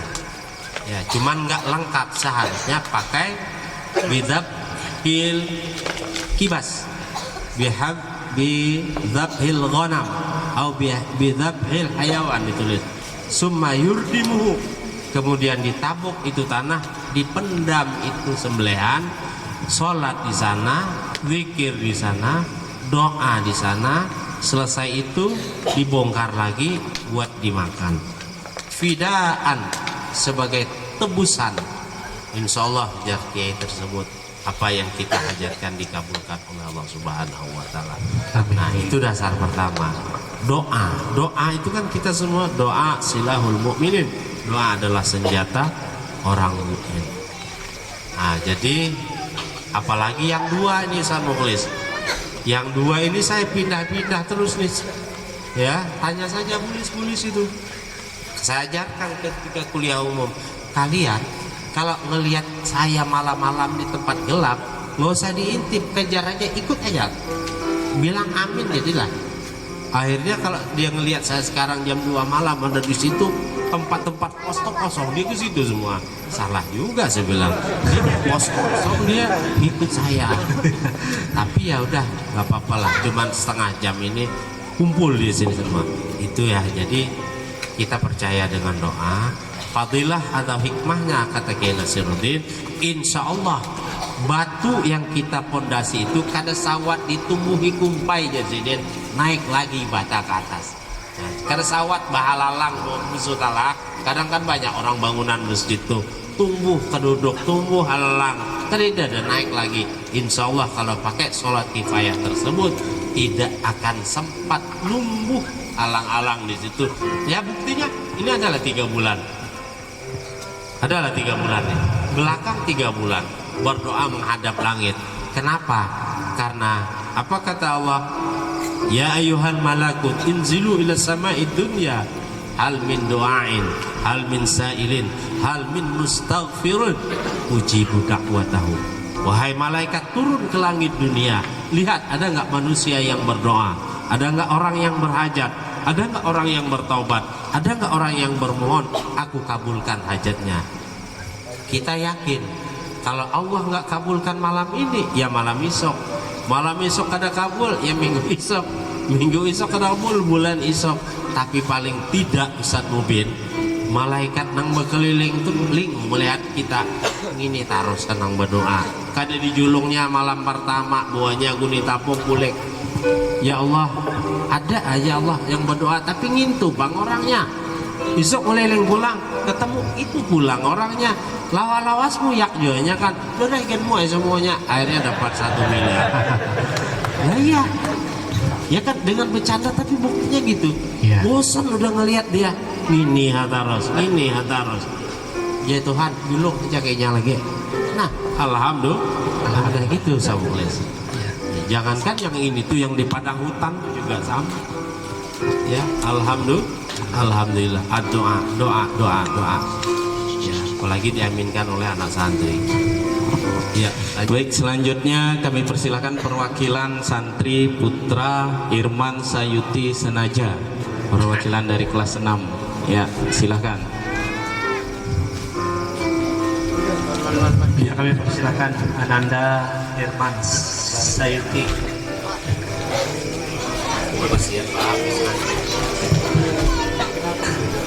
Assalamualaikum warahmatullahi wabarakatuh. Waalaikumsalam wabarakatuh. Sebelumnya saya mengucapkan terima kasih atas waktunya untuk bertanya. Saya perwakilan dari kelas 6 Putra ingin bertanya kepada Ayahanda pimpinan. Sewaktu Ayahanda menuntut ilmu atau menjadi santri, apa yang Ayahanda lakukan untuk membantu guru-guru dan pimpinan pondok memajukan pondok tersebut? Ketika Pak Kiai masih menjadi santri, berkhodam supaya membantu pondok dan membantu majelis guru itu apa yang Kiai abdikan? Oh ya, yang pertama kita membantu pondok itu nggak mesti dengan uang, nggak mesti dengan harta. Kalau situasi kita saat jadi santri dengan taat terhadap peraturan, taat kepada guru, taat kepada pondok, itu namanya membantu, ya kan? Kita membantu itu nggak mesti dengan uang. Nah, karena di saat santri itu yang pertama. Yang kedua, kalau ditanya dalam membantu pondok saat nyantri, yaitu saja mentaati peraturan. Nah, kebetulan di Darul Rahman Jakarta waktu itu saya ini membantu menjual kitab Irsyadut Tholabah namanya. Ditugaskan oleh Kiai Helmi Abdul Mubin LC. Ya, itu di Jakarta. Ya, kalau di Bogor saya selama 3 tahun menjagakan warung Kiai Haji Syukron Ma'mun. Setiap malam Ahad setor duitnya kepada Bunyai. Kalau setiap hari tugas saya menjaga portal pintu gerbang masuk pondok. Jadi saat pelajaran apapun, kalau ada mobil yang masuk, truk yang masuk, mesti saya keluar. Al-Maghfurlah Kiai Haji Nur Hasim itu mungkin kalau melihat saya mudah-mudahan tidak ya. Beliau itu kesal kalau melihat saya. Karena apa? Di saat beliau keluar, apa ngajak saya keluar. Permisi Pak Kiai, saya mau keluar. Ada aja alasan. Yang nyuruh ini kan Kiai Syukron. Saya tukang jaga portal, ngambil duitnya 7.000 kalau mobil besar ngambil batu seracok ke bawah. Itu saya ngumpulkan duitnya. Mobil yang kecil 3.000 sampai yang harga 15.000. Jadi setiap truk yang masuk ngambil batu ke Darul Rahman, ke laut itu, ke pantai, nyetornya ke saya. Ini bagian dari membantu Pondok Pesantren Darul Rahman selama 3 tahun. Akhirnya saya dibebaskan dari semua pembayaran. Tidak bayar uang makan, tidak bayar uang sekolah, tidak bayar uang asrama selama 4 tahun gratis. Nah, kompensasi dari karena kita yang tukang jaga warung, jaga portal. Jadi belajarnya tuh sedikit, belajarnya sedikit. Ya banyak mengabdi kepada pondok ketimbang ngajar. Contoh, malam Sabtu muhadharah. Nah, orang sudah masuk kelas muhadharah, saya masih di warung ngitung sisa pisang goreng yang udah dingin, ngitung sisa bakwan berapa sisanya yang besok pagi disetorkan uangnya. Nah, baru masuk kelas sudah bel keluar, nggak ada muhadharah lagi. Itu muhadasah begitu juga. Orang sudah muhadasah, saya masih juga jaga warung, belajarnya sedikit ya, tapi alhamdulillah berkahnya ada. Itu aja. Kalau ilmunya sedikit, berkahnya banyak. Amin. Terus apa lagi? Terakhir santri putri perwakilan, silahkan saudari Cindy Santika.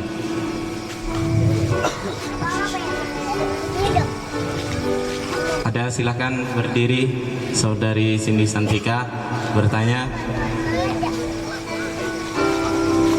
Ya nggak apa-apa, di belakang saja.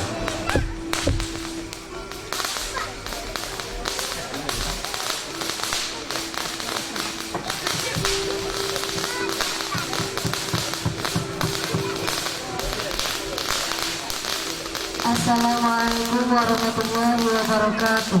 Waalaikumsalam warahmatullahi wabarakatuh. Saya ucapkan terima kasih untuk waktunya.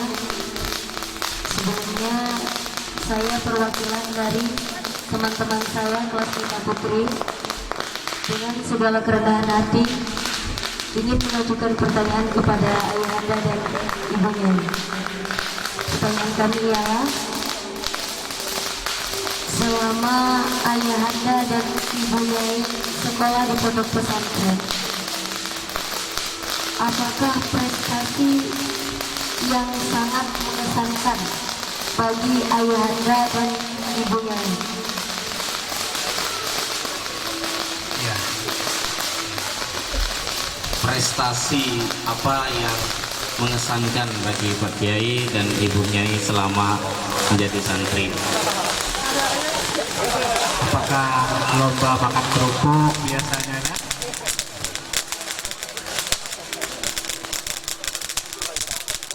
Bangun abang-abang, bangun. Ya, marilah kita hidup Ino. Ya, tepuk tangan buat Ino.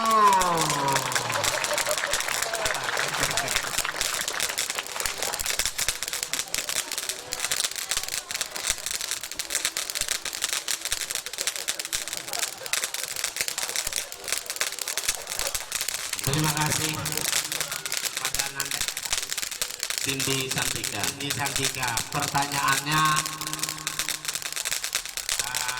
apakah prestasi yang pernah diraih yang mengesankan? Oh, yang mengesankan. Saya memang bukan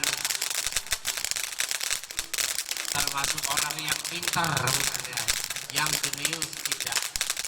Jadi kalau prestasi yang luar biasa nggak ada. Sebab apa? Saya di Simpang 3 Sungai Luar pernah juara 3. Pernah juara 3. Kalau Pak Mustafa juara 2, saya juara 3. Ardianto Sadarmadi itu juara 1. Itu selama 3 tahun di Simpang 3. Kalau di Daur Rahman jauh sekali. Saya pernah naik juara 1, itu pun di kelas 5C, A, B, C. Jadi kalau juara 1 di kelas 5C itu ya mungkin sama dengan 10 besar di kelas 5. Nah, itu udah luar biasa, alhamdulillah. Ya, C itu berarti A, B, C, berarti 10 besar lah, walaupun juara 1. Di Leuliang pernah mewakili drama bahasa Arab, juara 1 di Pondok Pesantren Darut Tafsir. Masya Allah. Alhamdulillah. Ya, tepuk tangan semua. Kemudian pernah juara 1 pidato bahasa Indonesia di Ibnu Khaldun Bogor. Tepuk tangan. Masya Allah. Itu saja barangkali yang saya masih ingat. Kemudian karena pertanyaan tadi harus dijawab satu persatu, persilakan beliau menjawab. Saya menjawabkan buat Ibu. Ya silakan Bu Nyai. Terima kasih atas pertanyaannya. Prestasi apa yang berkesan ketika menjadi santri? Karena ibu ini bukan orang yang pintar dan berprestasi, maka tidak ada pernah prestasi yang ibu raih. Waktu di Darul Quran di Jambi itu selama 4 tahun, mungkin rankingnya sama aja, kurang lebih dengan Kiai 4-3 nggak keluar dari situ. Setelah naik ke kelas 2 aliyah, ibu kabur dari Darul Quran tanpa izin sama Kiai almarhum Abah Mahfuz Toha LCK. Ibu masuk ke Ummul Qura mengikuti ustazah yang mengabdi di Darul Quran pulang ke Jakarta, dan saya nggak tahu tujuannya kemana mau masuk Ustaz waktu itu. Tapi sama Ustaz Rahmat, bukan Ustaz Rahmat yang ada di depan ya, Ustaz Rahmat yang ada di Cakung, saya dimasukkan ke Ummul Qura. Nah, di Ummul Qura itu saya ketemu dengan teman yang waktu di Sanawiyah di Darul Quran namanya Hardiana, orang Sarolangun. Duluan dia masuk ke Ummul Qura. Nah, ketika tes mau masuk ke Ummul Qura itu nama saya paling atas. Kemudian si Oleng sama Siti Solehah yang dari Cirebon itu urutan nomor 2. Namanya Siti Solehah, panggilannya Oleng. Nah, gitu. Iya. Katanya kalau nama kita paling atas itu kita ranking. Nah, itulah yang pernah saya ranking. Tapi setelah mengikuti pelajaran-pelajaran, saya ada di 24 dari 43 kalau nggak salah. Masya Allah. Nah, tapi yang paling berkesan bagi saya adalah ketika saya dipilih oleh Kiai untuk menjadi pendamping. Masya Allah. Oh dia. Ini suatu prestasi yang gimana Ustaz? Masya Allah. Suksesnya double nih Ustaz. Ya. Kita pulang dengan guru-gurunya. Iya. Masya Allah. Ya, selain ilmunya kan sekalian dengan gurunya gitu kan ya. Tahu salah Terima kasih. diceritakan kan? Nanti terbuka semuanya saja. Ada lagi Ustaz? Nampaknya sebetulnya Ustadz soal masih banyak, Ya. namun melihat ya tuan-tuan guru kita Pak Mustafa kirip-kirip dapat beliau kan. Jadi kita pangkas saja Ustadz. Nanti pertanyaan-pertanyaan selanjutnya insya Allah di lain kesempatan kita bisa kembali bertemu dan bertanya jawab dengan beliau. Ya, di acara Tarmah yang ke-12 Insya Allah kalau kita masih hostnya. Ya. Amin, amin. Antum ada yang ingin dipertanyakan terakhir? Sebenarnya banyak Ustaz. Cuman waktu berapa Ustaz? Jam berapa? Bentar lagi. Ya, one question. Satu pertanyaan lagi Bu Nyai, khususan buat Bu Nyai. Ya. Jadi ini mewakili ibu-ibu yang ada di depan. Istri antum mungkin mewakili. Jadi kan setiap manusia itu tentu ada yang ditakutkan. Umpamanya Ustaz Mukhlis takut istri kan? Umpamanya. Ya, Ustaz? harus. Ya. Harus.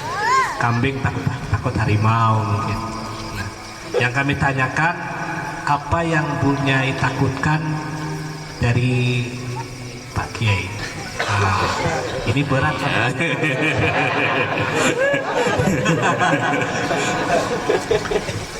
Silakan Bu Nyai. Terima kasih atas pertanyaannya.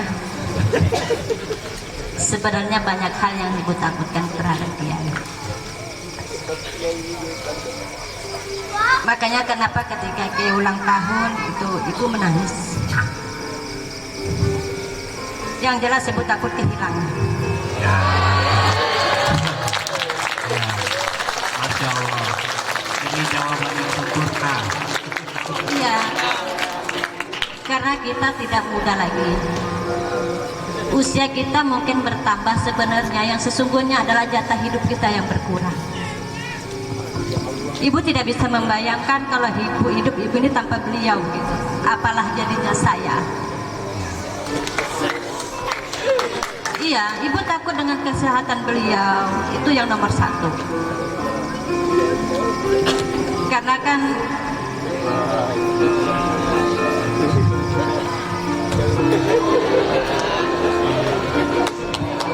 kelihatannya ibu cuek gitu sama Kiai gitu ya. Kelihatannya cuek, tidak perhatian, tapi ibu terus memantau.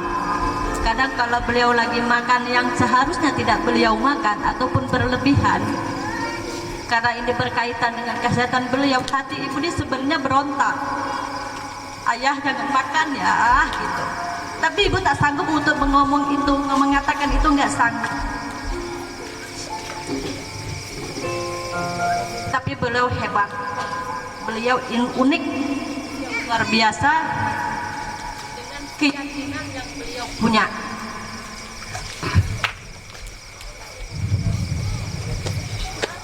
Jadi kadang ketakutan ibu melarikan kepada hal bahwa kematian itu, tetapi kematian itu karena ajal. Dan ketakutan yang ibu alami dengan berpikir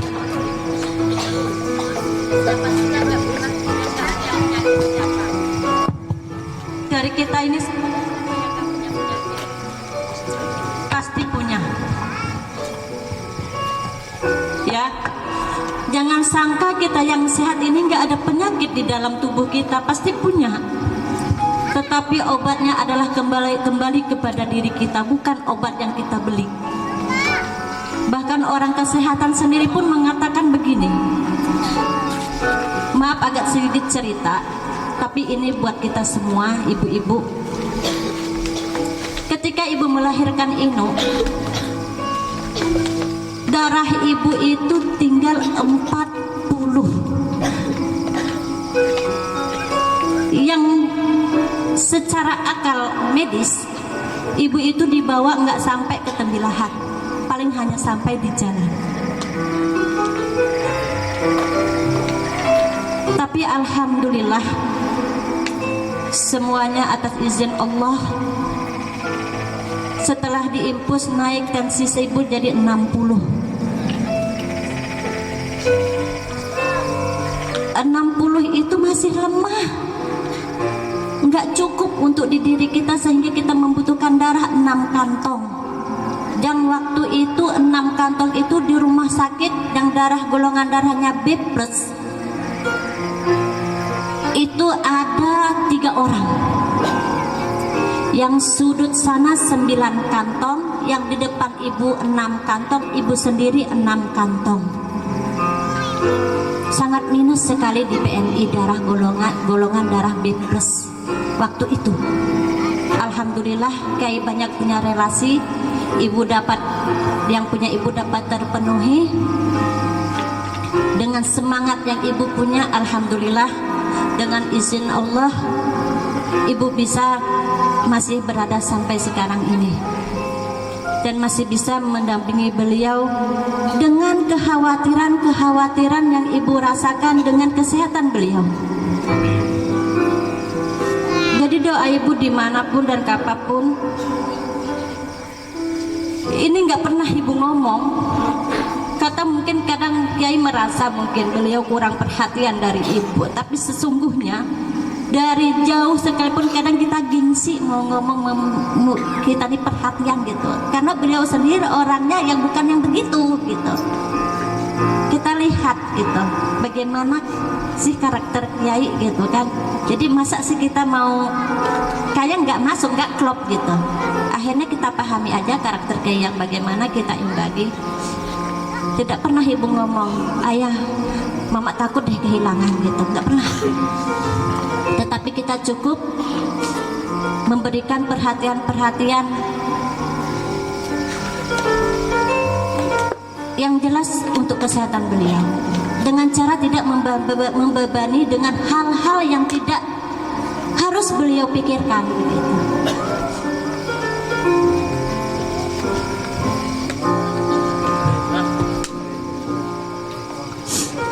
Iya, yang paling ibu takutkan itu kehilangan.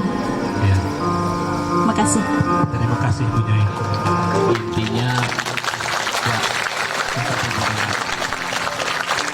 intinya motivasi buat ibu-ibu, kemesraan, perhatian tidak mesti harus diumbar-umbar, tapi dipraktekkan, Dibuktikan Ustaz. dibuktikan. Ya.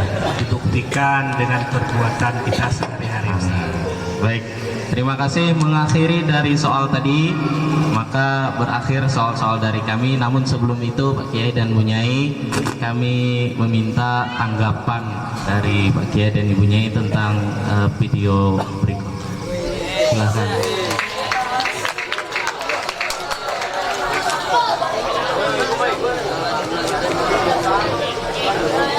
Assalamualaikum warahmatullahi wabarakatuh. Pada kesempatan yang berbahagia ini, saya ingin mengucapkan terima kasih yang tiada batasnya kepada sosok figur yang sangat berharga dalam kehidupan saya. Mereka adalah kedua orang tua saya.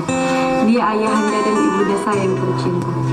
Jika boleh cerita, dulu ayah sering mengajak saya pergi ke kebun dengan menggunakan sepeda untuk mengais rezeki. Saya mengambil pelajaran dari kedua orang tua saya bahwa hidup itu bertahap, tidak selamanya senang dan tidak selamanya susah. Terus berusaha karena kita tidak tahu ke depannya kita akan bagaimana dan jadi apa. Pada intinya, usaha yang ikhlas, usaha yang sungguh-sungguh akan menghasilkan hasil yang luar biasa pula.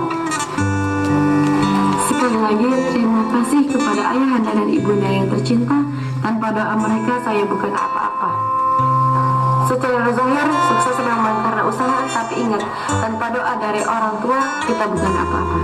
Finally, I want to say to my parents, my family, my father and my mothers, I love you. Sekian, assalamualaikum warahmatullahi wabarakatuh. Waalaikumsalam warahmatullahi wabarakatuh. Jadi Pak Kiai, alhamdulillah Neng Pina sudah bisa berbicara seperti itu. Bagaimana pendapat Kiai tentang Neng Pina, Neng Naila, dan komandan kita Gus Ibnu? Itu ibunya lah yang menjawab al-ummahat.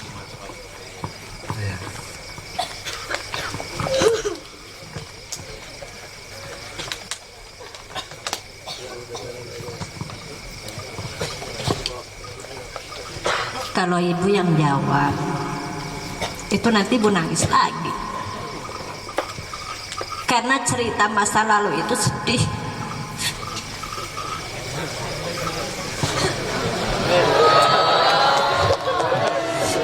Ini ibaratkan singa, tapi hatinya apa nih ya?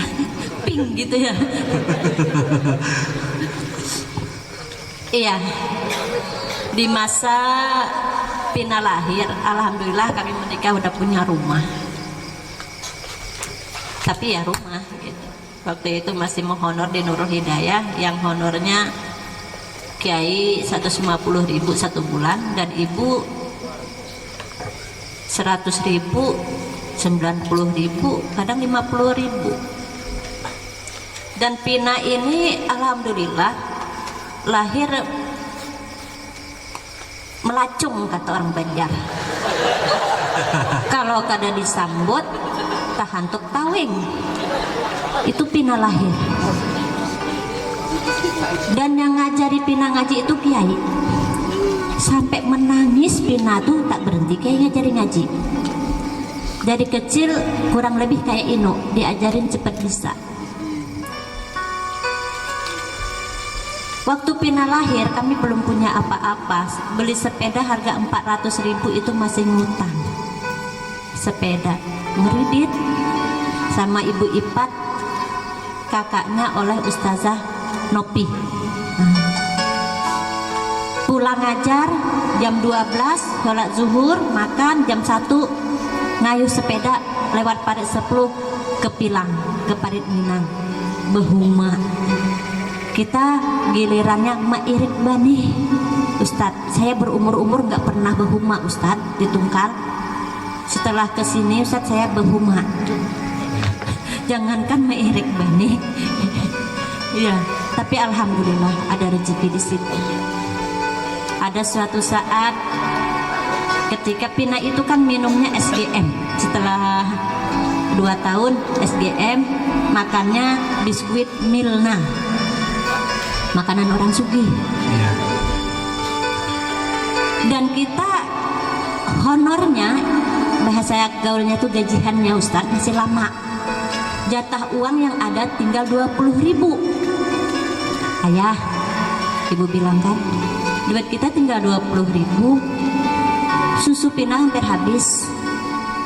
Yalah, nanti ayah rawon ke Tempuleng. Alhamdulillah, sahabat beliau juga hadir di sini. Dulu sering banyak ke rumah Ustadz Mamat Dong, kalau enggak ke rumah almarhum Ustadz Hakam, ngayuh sepeda karena memang nggak punya motor. Alhamdulillah, pulang dari Tempuling ketemu Pak Haji. Haji siapa tuh ya? Nah, ngasih uang 100.000. Ya Allah, senangnya hati waktu itu. Ada cadangan untuk ke depan, melebihi untuk yang dari 20.000 itu. Itu zaman Pina. Kami hanya punya sepeda. Beda dengan Naila. Naila lahirnya nggak melacung,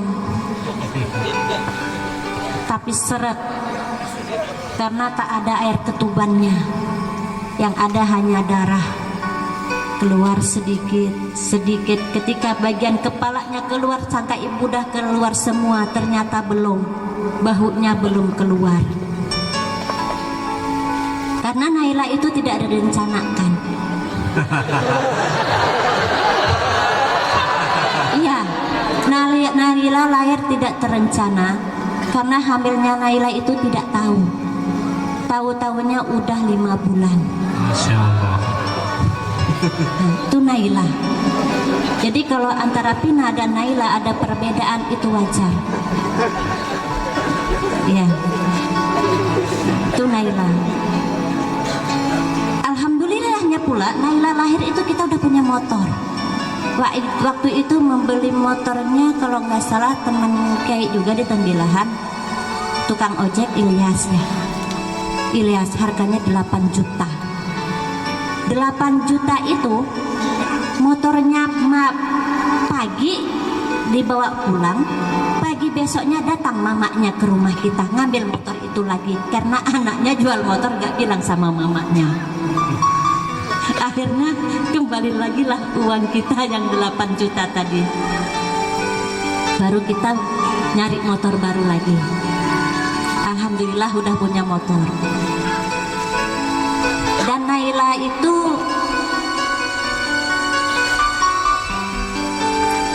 apa ya, orangnya care dia dengan kita. Kalau mau pergi dia peduli dengan kita. Ibu, baju ibu dah ya, jilbab ibu dah ya, apapun yang punya ayahnya dia tanyakan. Itu Naila. Kalau Pina enggak. Itulah kelebihan dan kekurangan masing-masing ya. Pina pinter, Naila kurang pinter. Bukan nggak pinter, kurang pinter. Tapi cerdas, orangnya lincah, enak disuruh apa-apa. Kalau Pina paling suruhnya nyapu dapur. Dah, kalau Naila urusannya lapangan. Gitu, jadi enak Ustadz di rumah. Iya. Naila lahir sangkut-sangkut. Udah lahir semua orangnya, kawannya pula lagi sangkut. Hampir sama dengan Inu, hanya Naila ketika ditolong oleh bidan rumah sakit puskesmas langsung keluar. Kalau Inu enggak sama sekali. Sampai ke rumah sakit pun masih enggak keluar, sampai harus masuk ruang operasi, walaupun tidak dioperasi. Masih ada dengan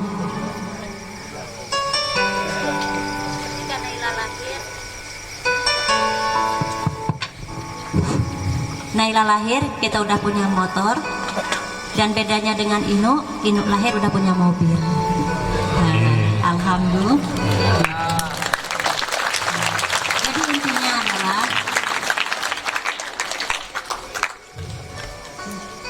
hidup itu berproses.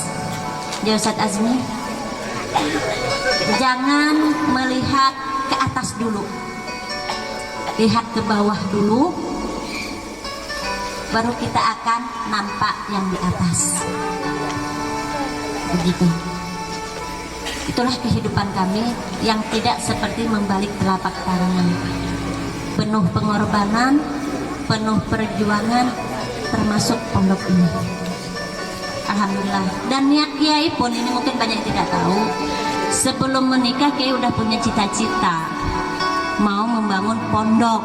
Waktu itu sebelum bangun pondok ini, Kiai udah punya cita-cita mau membangun pondok.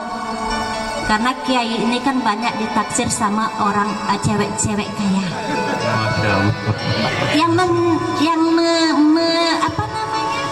Yang mendekati Kiai ini ada cewek-cewek cantik, pintar-pintar, kaya-kaya.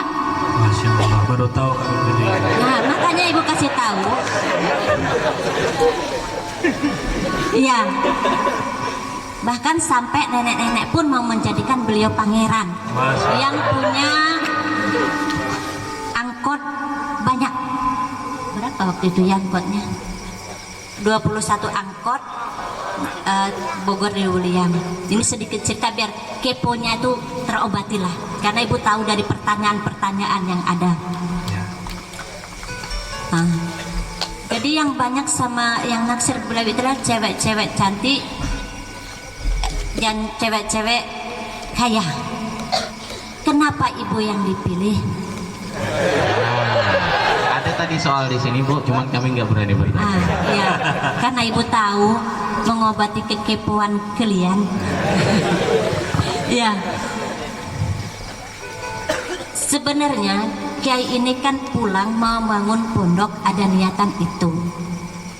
Dan Kiai bukan mencari orang yang kaya, karena materi itu kadang bisa hanya sesaat. Tetapi dukungan, dorongan, semangat dari seorang istri itu yang lebih kuat. Intinya kita seorang istri jangan hijau matanya melihat duit suami. Ya, istri-istri solehah atau calon-calon istri solehah. Amin. Coba tanya ke Kiai, pernah nggak ibu nanya ayah punya uang berapa? Ayah punya kebun berapa baris? Ayah punya tanah berapa? Pernah nggak ibu ngambil uang Kiai tanpa izin Kiai? Coba tanya beliau. Alhamdulillah, sampai detik ini pun gak pernah ibu tahu berapa uang Kiai, berapa jumlah barisan yang kita punya, gak pernah. Itu adalah salah satu tindakan yang harus ibu lakukan untuk mendukung cita-cita Kiai. Jadi uang yang ibu punya itu adalah uang yang Kiai kasih harian kepada ibu. Gak pernah ibu minta transfer, ya transfer nomor rekening ibu sekian-sekian, gak pernah.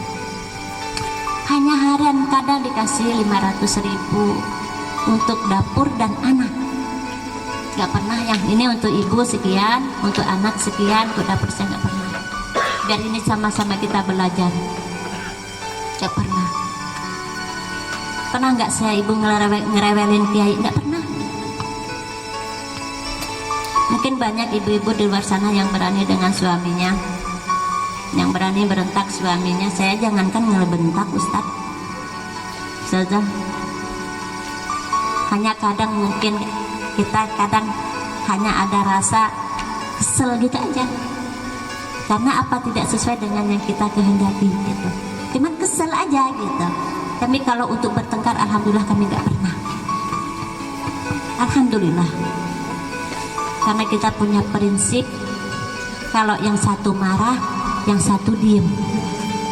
Begitu caranya. Jangan kalau suami marah, istrinya marah juga. Akhirnya membara. Nah, begitu. Jadi ketika kiai masih marah, ibu diam. Atau ketika ibu ngomel, kiai diam. Gitu. Karena ini adalah ada hubungannya dengan keluarga, gitu ya. Gitu. Kenapa beliau pilih ibu? Ibu kan tanyakan, kenapa pilih saya Ustadz, gitu. Gitu kan? Karena saya ini dulu kata, ya Ustaz Sukri tahu bagaimana saya dulu, karena satu kelas, gitu kan. Saya ini dulu tipis kayak triplek kata kawan-kawan. Kurus, kampungan, mulai dari kampung gitu. Orang kaya bukan, gimana lah. Ya janbeng juga gitu. Iya. Akhirnya apa kata beliau? Saya ini mencari orang yang siap diajak hidup susah. Karena kita ini orang susah. Alhamdulillah Ustadz, dengan kesusahan biasa.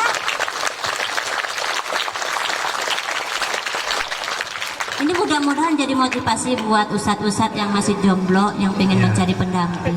Ya, Ustadz Habibie ini susah. Cantik itu gampang Ustadz. Cantik itu gampang. Ada pon, ada apa? Itu Wardah. Dan semacam sebagainya.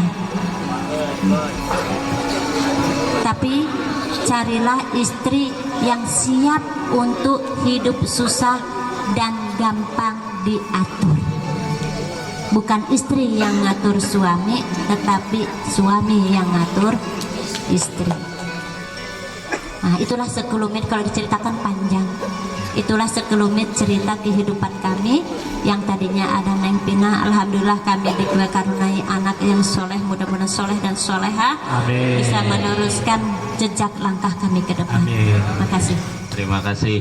Jadi Ustadz, jangan kita melihat beliau pakai Pajero sekarang, Ya, pakai Fortuner sekarang. Ya. Kita lihat dulu masa lalu beliau pakai sepeda, Ya, betul. bannya bocor. Ya, Ustadz sini belum pernah saat pakai sepeda.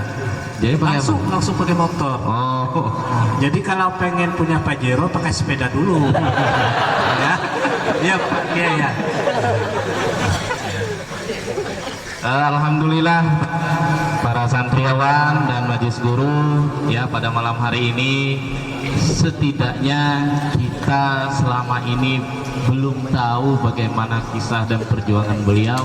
Alhamdulillah pada malam hari ini meskipun tidak keseluruhan, tapi paling tidak kita menjadi tahu dan banyak ternyata motivasi bagi kita untuk belajar dari beliau. Terima kasih mungkin kami ucapkan buat Pak Kiai dan Ibu Kiai